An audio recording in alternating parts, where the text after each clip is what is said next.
Maria ay nanatiling tao at nagpatuloy na naglilingkod sa ating Panginoong Hesukristo, Hari ng Sanlibutan.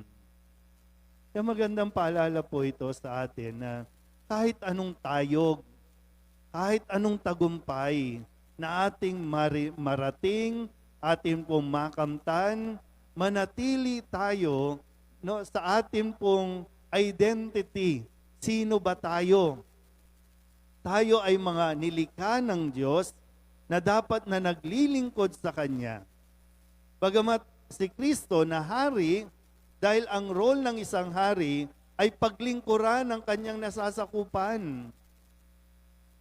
Magkaiba nga lang kasi yung mga hari sa mundong ito, ang tingin sa sarili ay talagang hari na dapat paglingkuran.